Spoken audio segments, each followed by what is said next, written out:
Darn. Doesn't look like YouTube's gonna work out for me, guys. Make sure to catch me out on my OnlyFans account.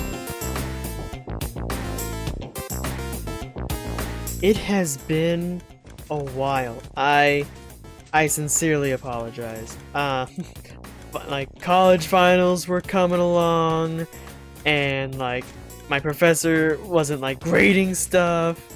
I had to like get in contact with like the social studies chair department just to get him to grade our shit.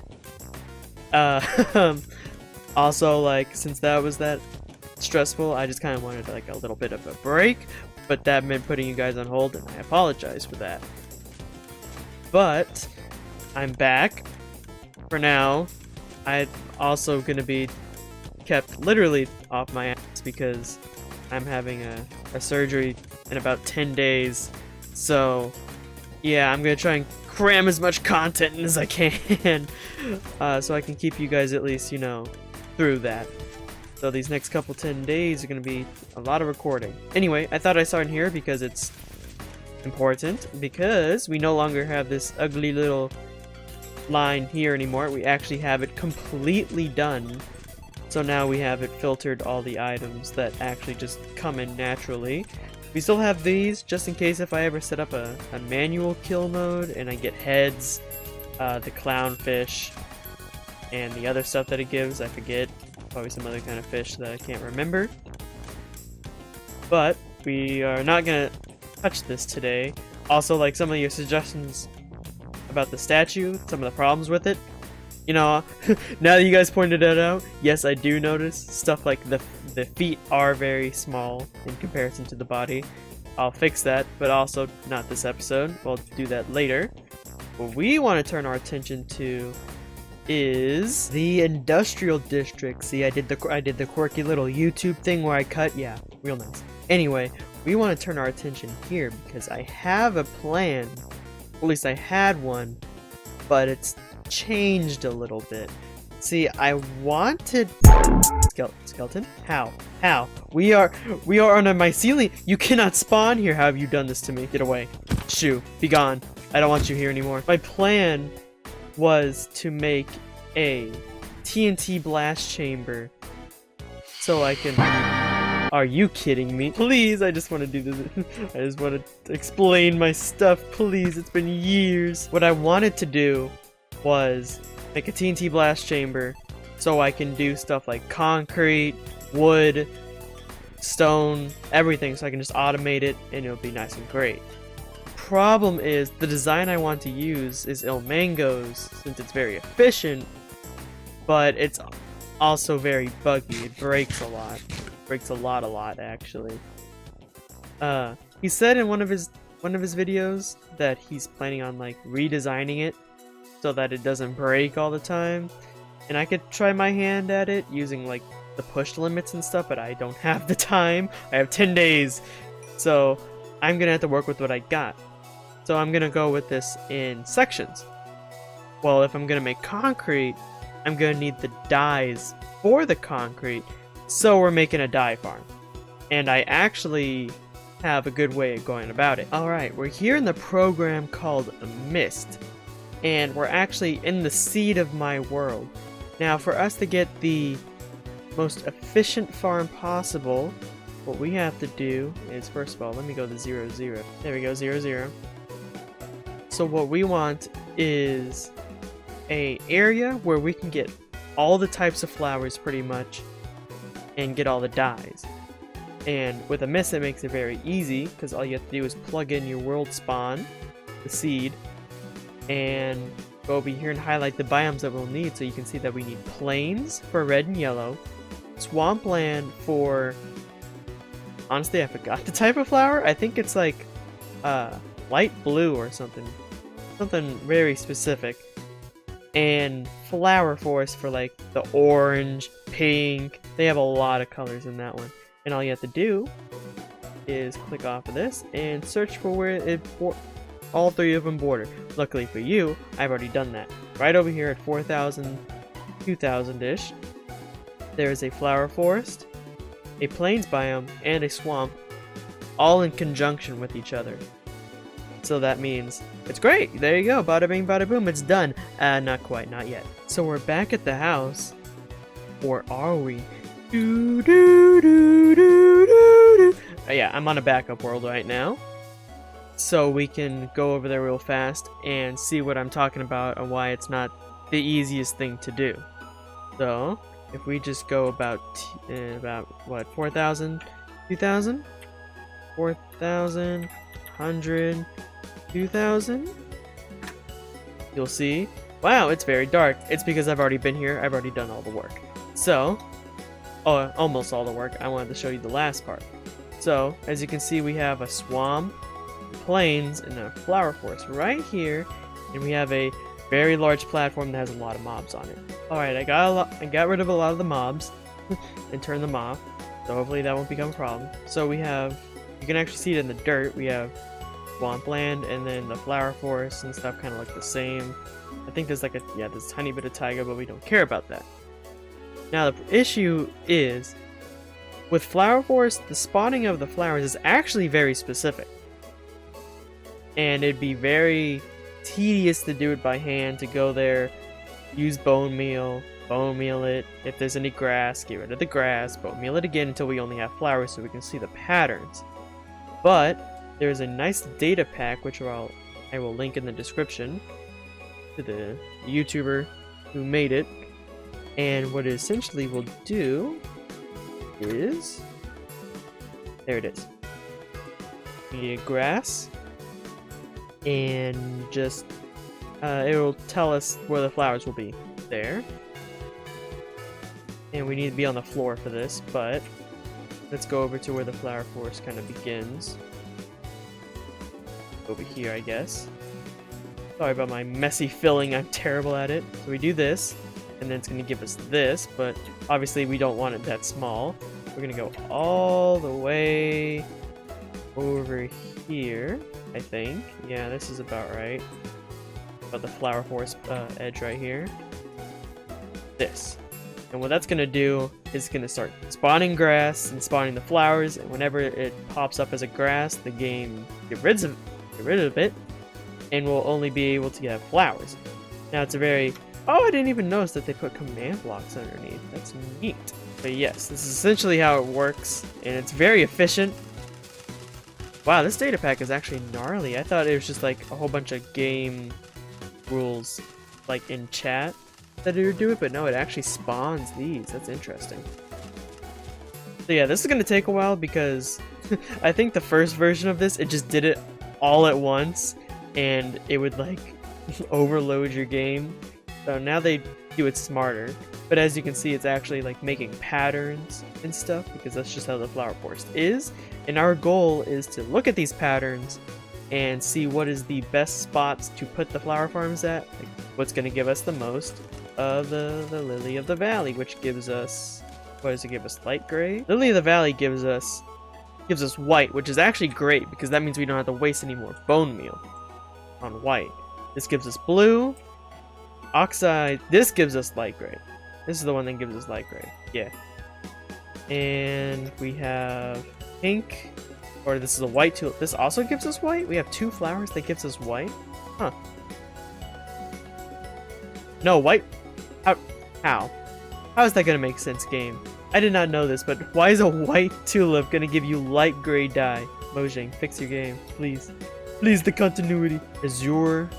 This has, what is this one? It doesn't look like a light blue, but it's azure. Another. Bruh. Light gray again? Am I going insane? Are all these light gray? Cornflower. It's blue. Okay, good. I thought I was going insane. Orange, red. Got that one again. This one gives us magenta, I think? It does give us magenta, I was right. After magenta, it's yellow and red. And that's really just about it for colors. There might be a few straggler kind of colors in there in the mix, but we really don't care about the red and yellow, because we can get red and yellow in the plains, and that's just random, I'm pretty sure. Like here's plains right here. Yeah, this is like forest slash plains kind of area. And as you can see, there's not really a pattern to it. It's just randomly red or yellow. So I can create the flower farm wherever I want in the plains, or even the forest if I wanted. But the flower forest has to be very specific. Now I'm just gonna let this run its course, and I'll see you when it's done. Alright, it finished. It's good to go. There's actually quite a bit of space up there that I still need to do. But this is a good test. You know, this is a good way to show you what's going on. So, for me, there's gonna be different sections in the flower forest because the farm that I'm designing is a 10 by 9 square-ish. So I need to pick a 10 by 9 spot that's gonna give me the most amount of dyes as possible. So I might need like 2 or 3 of these farms in the flower forest. I'm thinking like I'm gonna want a lot of blue. The Lily of the Valley is really nice as well because it gives me white. And the oxide, you know, I could really care about less. So let's say I wanted a lot of blue and white for like light blue, blue, and just white. Well, I could create the 10 by 9 here, and I'd only get these 2. The next one I'd probably want a lot of is orange and red. So like this big section right here, this big intersection, would be really good for orange and red. So I'd create like a 10 by 9 here. Maybe there'd be a couple. Rain, why? So we'd have a 10 by 9 there. And another big flower type that I'd want is magenta, because that would require purple and red and blue, I think. Magenta, purple, red, and blue? Probably. I don't make magenta too often, but when I do, it's nice to have. So it would be either like a section like here, where I can get kind of just this, this, and this together, or it'd be over here where I can just have like a big variety of different things. But you guys get the general gist of it. And as I'm aware, I know the swampland has a very specific flower. It just has one, so I can just go ahead and go like this, and then like this, and it's only gonna really spawn like one type of flower. Yeah, it's only one. It is the blue orchid, which gives us light blue. So technically, I wouldn't even need to, you know, farm blue and light blue, or blue and white, just to make light blue, because this is what the swamp is for. It's light blue right here. And this should have pink, right? Somewhere in here, right? There it is. There's a pink. I knew they had pink. So this would be like another good one to try and map out where I'd want it. This is a very big pink section here. So if like right here, pink, white, orange, red, this kind of area would be good. And then lastly, for over here in the plains biome, the plain/forest, doesn't really matter because they both have the same type of flower that spawn. It's gonna take a bit, but that's kind of a smallish area, so continuation of the flower forest there. But as soon as it hops over into the forest, it's just red, blue. Well, actually, I didn't know flowers. Is this a continuation of the flower forest on this part? It might be. I guess they've made changes to the plains biome that I was not aware of, because it is still random. It looks like the assortment of flowers, but what's not random is there's actually cornflowers and azure blues, which means there's gonna be a lot of grays, a lot of light grays. I mean, so, but that's okay. What we really care about here is the red and yellow, because we can get red and yellows in here, but we kind of want to limit ourselves, I guess. That makes sense. We have a lot higher chance of getting red and yellow over here than we would just trying to. Let's see. Wait, this is the forest over here, and it seems very red and yellowy. Let's see, what biome is this? This might be the river. This is the river biome, surprisingly. It seems like they didn't change the river. Interesting. So you can actually see clearly where the divide of the river is. They didn't change the river flower spawning. Huh. So technically, if I found a big enough area of the river and put the farm there, I'd only get red and yellow. That's actually very efficient. I like that. So if I find a 10 by 9 area on the river, I'd only get red and yellow. Because they've made changes to the plains that I wasn't aware of. There's no new flowers here. There's only those azures, the oxeyes, and the red, yellow, and corn flower.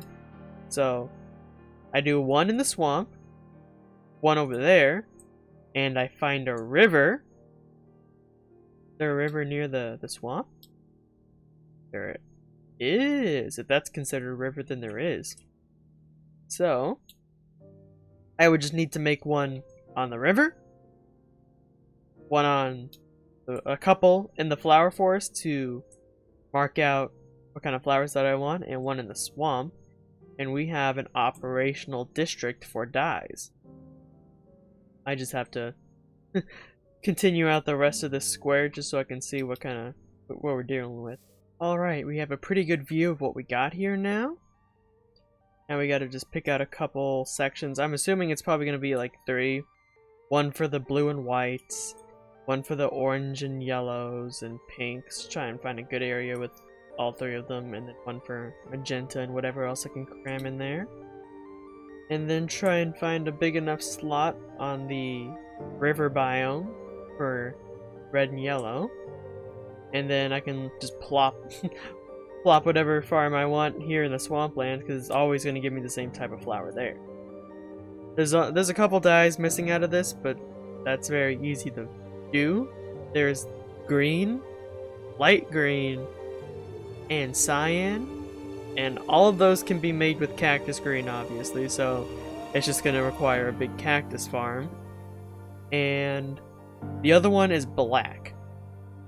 Black is a little bit harder to get, but technically, we're nowhere near an ocean. I'm pretty sure we're technically nowhere near an ocean. So I could set up a squid farmer as well along the river biome. I just have to clear out the entire river, and maybe not the swamp. I might like set it back there or something. It needs to be where I can stand in the middle of all this, where all the farms can be activated at once, and also the squid farm, I guess. That's going to be the easiest way to get black dye, because doing a wither rose farm in the overworld is difficult. Alright, hopping onto a redstone test world real quick. This is the design we'll be using. Of course, Zilmango, you know, the god of redstone, except for the blast chamber, but he's fixing that. Hopefully, please fix it faster. I want one. Anyway, this one doesn't require any minecarts, which is great because minecarts can lag up your game, and I guess it's just going to be easier to show you. Go over into here, activate that. There we go. There's a dispenser underneath that does all your bone mealing. That is very loud. Goes underneath, and what happens is, you'll see it in a second. It actually reminds me of old Minecraft Redstone. It actually uses old item elevator tricks. So the glass gets pushed down, so the blocks have to float above that, and then it gets retracted up, so then the blocks have to go through the pistons, and then it looks very glitchy, but sooner or later, all of them will flow down and into a item sorter and filter. It's actually pretty great, and if we collect all the flowers out of here and sort the seeds into the bone meal, the composter, that's what it's called. Get it composted, you get about like a 10% return or something like that, so yeah, pretty good. I just gotta build like possibly 3 or 4 of these things on the hardcore world, and we'll be right as rain for dyes. Alright, we're back on the hardcore world now, and I've went ahead and situated myself near the 3 biomes. So what I'm gonna do is set up one in the swamp, set up one a good spot in the river for one, at least like a 10 by 9. I think this one might be a 10 by 9. If not, then I'll head over there. And then set up two or three possibly in here. That's going to give me the best amount of colors. And I also went ahead and got everything I'll need. Pretty much. Yeah, let's see. Luckily for me, I actually had enough quartz. I was actually worried because, like, it's 10 by 9, so you need, you know, at least, it's gonna be more, but you need at least 90 observers per machine, and I got a lot more than that. But yeah, I'm obviously gonna need a lot more because not every machine is just 90. It's more like 100 to 110 probably. We got that. We got all our sticky pistons. We got some chests. I made myself some more hoppers. And we got building blocks and just spare materials. But yeah, I guess I just need to get started on building this, I guess.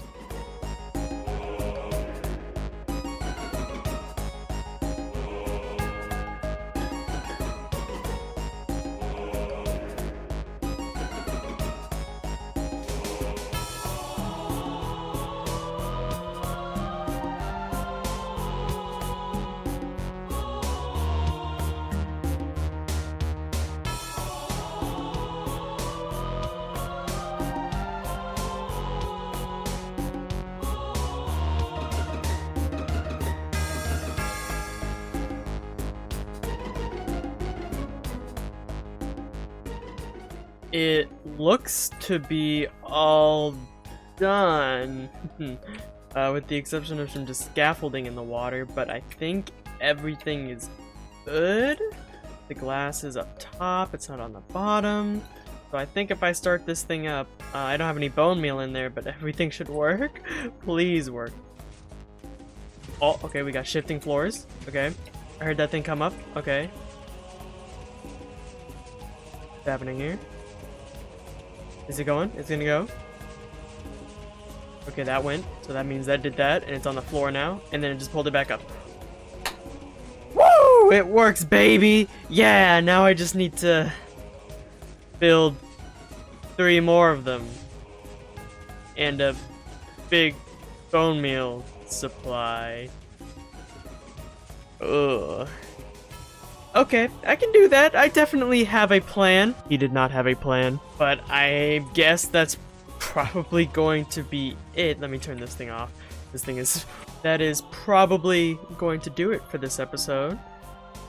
I say next episode, we're going to be building up the rest of them. All 3 of them, the next one in the swamp, and then like 2 in the flower forest. And we'll also be doing the bone mealing.